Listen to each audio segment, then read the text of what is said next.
Hello, if you're here to watch me run a marathon, go to this point in the video because the first half will be me cycling through the UK.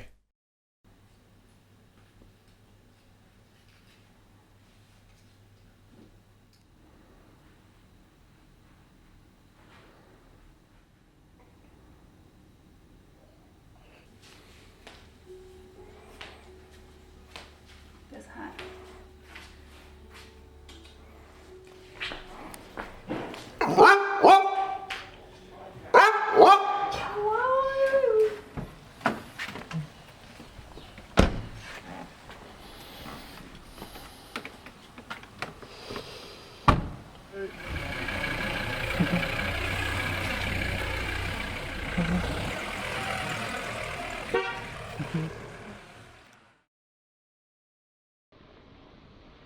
Hi. At the end of the summer last year, I'd originally had plans to fly to Israel and then cycle to Cape Town, a journey I planned to do alone as Nadia felt a bit too unprepared. After undergoing kidney surgery, I thought at the time I'd be medically out the woods. During the time I'd be away, Nadia had found a job to do in the far north of Sweden working in a hotel. Unfortunately, as time progressed, I had my first scan post-surgery and I found that the operation had been botched and my kidney still contained stones, essentially putting me back to square one. At that point, the only thing I could think to do was to return to the UK and start the process again, hoping for slightly superior medical care. With Nadia's plans already firmly in motion, she left for Sweden in October last year, with plans to cycle up to a place of work in the Arctic. After tying up loose ends in the Netherlands, I started my journey south back home, ending for good a challenging 7 years in total in the country. On the way, I'd stopped to see old uni friends Alex and Hisab for the last time in a while. Enjoy.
This one. Oh yeah.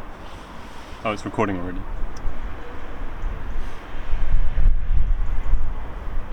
Wow.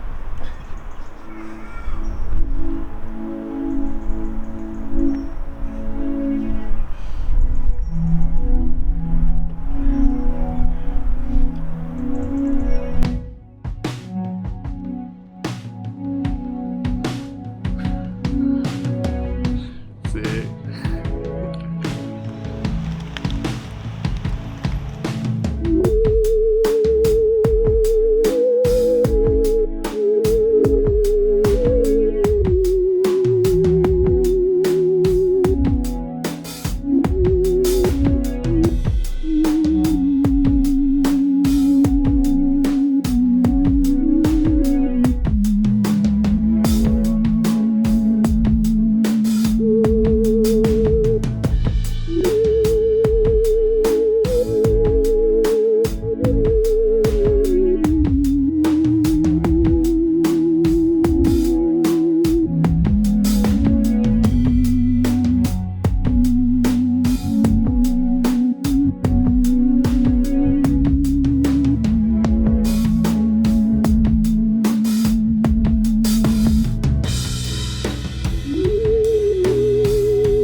his UFC debut at UFC 37 Bossier City, Louisiana back in the day.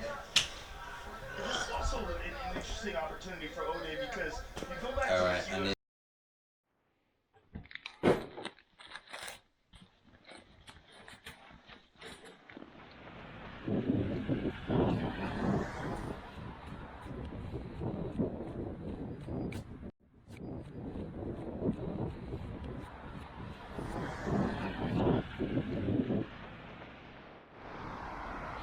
Morning, 1 kilometer in, feeling okay, but I can still feel last week's 20k in my legs, so I don't know if that's going to be an issue later, but yeah, it's about 10 in the morning, so hoping to get there before dark.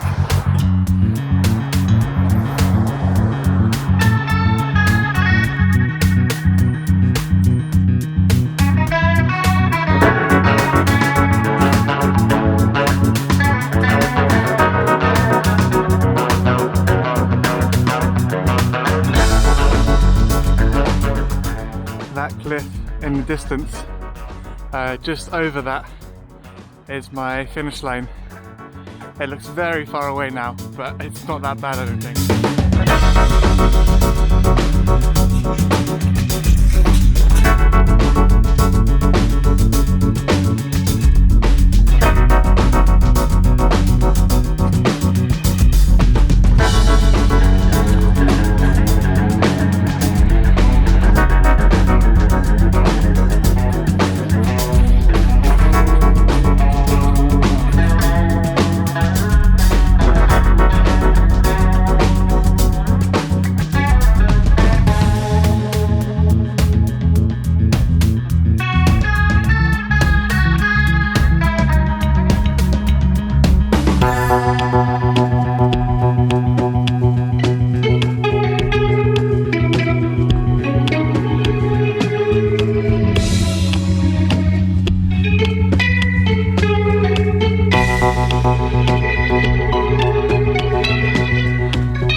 Almost at the last stretch. As far as I know, Seaford's over. Oh, I was pointing the wrong. This is difficult. Over there, I think. I've been to Seaford once before when I was a teenager. My mates and I were in a band, and we participated in a battle of the bands in Seaford as part of like an after-school, like rock school kind of thing.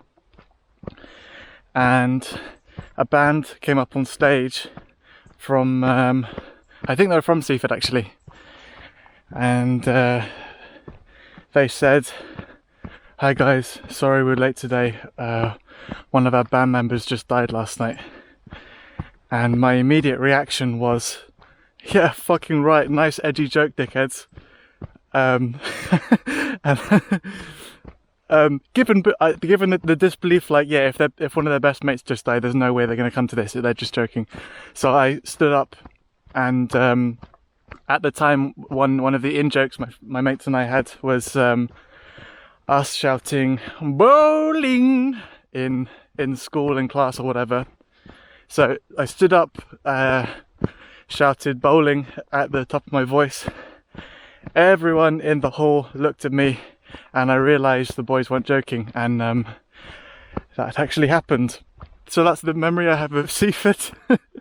I also remember another band there smashing their guitars, which is a bit much for a concert happening at 4 p.m, but you know, we were all 15 and we thought that was really cool. Looking back, although I definitely wouldn't still attend a Battle of the Bands if one of my mates had just died the day before, I can a little bit relate to feeling the kind of seriousness of I and pretty much everyone I knew that played music at the time was doing so because we had this idea that the only way to get out of Hastings or whatever other, you know, depressed seaside town along the south coast, we had this idea that the only way to do that was if we're going to get out when we're young, we need to become obviously famous rock stars. That's the only way we're going to get out. I don't know, if I try and get my head around why they still attended the Battle of the Bands, I assume it was partly like this is a big Battle of the Bands, even though it really wasn't. It was a school, and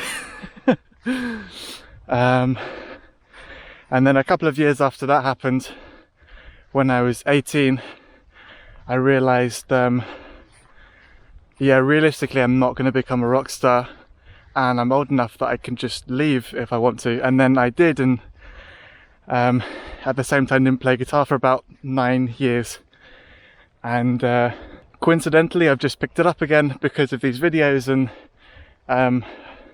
being dissatisfied with copyright-free music that you have to pay for and that isn't very good. Anyway, that's my embarrassing Seaford story. It's getting dark, so I hope I'm still not doing cliff walking when there's no light left, but there's still a bit now. No more jogging for now. My knees are just about allowing me to walk now, so for the last bit of the day it's hobbling to the train station in Seaford. And I feel trepidation about being Conan O'Brien's friend. That small light over there I think is Seaford. I should be there in about an hour. I'm being very careful to keep away from where I think the edge is, because even the walking paths here are almost vertical up and down. And yeah, almost done. When I was, and that's just a trajectory for the actors that didn't quite make it. I mean, there was another one in our little club. We all came out around the same time.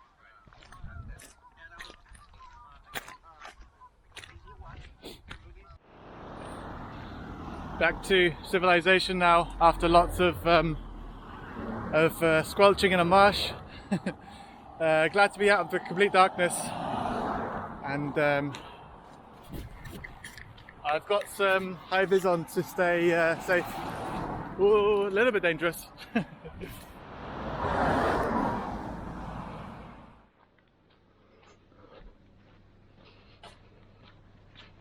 So the reason I decided to run a marathon is when I was planning to fly to Africa, I saw that in southern Israel there was a desert marathon that I was planning to do that kind of synced up with my imagined dates that I was planning to go on. I wanted to try and do it without training because I thought it would be an interesting challenge, and also in a desert, in a very inhospitable environment. I found that idea to be quite an interesting thing to do. When I came here, it was around the same time that I was meant to be in Israel, and I decided to kind of make up for not being there by just doing a marathon here. I looked at joining up for an organised marathon, and as you can imagine, there's lots of bureaucracy and waiting lists and fees you have to pay. And I realised, why don't I just run one? I don't need to pay for an organised thing. I can just carry water and food with me. So that's what I decided to do. Before going out, I decided to Google running a marathon without training, what happens, what can I expect, and saw lots of warnings about potential damage I can do to my body and how you really need to train for at least 3 months. And fearing potential limb or joint damage, I decided to run a half marathon first. That was fine. It was actually not that difficult. I'm not massively fit or athletic. I think that a lot of the warnings were potentially written by personal trainers who wanted to kind of get people onto running courses or to buy their ebook or whatever. After a couple of days of recovery from the half marathon, I decided to do the real thing. My route was starting in Hastings and running towards Bexhill, Eastbourne, and then up onto Beachy Head, over the cliffs, up and down, and then finishing in a small town called Seaford, which had a bus and train connection back to Hastings. All in all, it was easier than I expected. I don't know how much of it is down to my legs being fairly alright from cycling anyway. I expected there to be a lot more calf pain, but it felt like it was all my thighs. So yeah, starting the marathon, it wasn't like I was starting from zero. But I really think, looking back, that most people could run a marathon without training. It really wasn't some harrowing experience. It was just it was mostly the mental aspect of just being able to keep going for most of the day. So what comes next? I'm not quite sure. I'm going to try and do a few local videos. There's not a lot of interesting stuff that's cyclable around here, but I'm going to try and do a couple of camps around the place. And in the next few months, Nadia's videos will be on this channel about her cycling up through Sweden into the Arctic.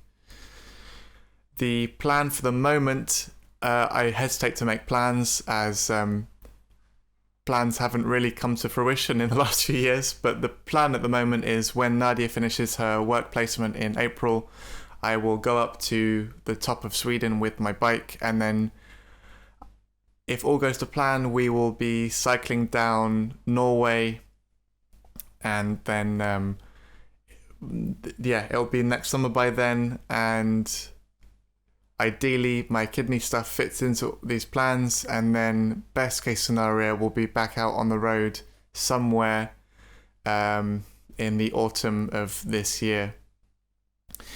I hope everyone had a lovely Christmas period and a happy new year, and I hope that everyone's years this year will be much better than the last couple. Thanks for watching, and I'll see you next time. Bye!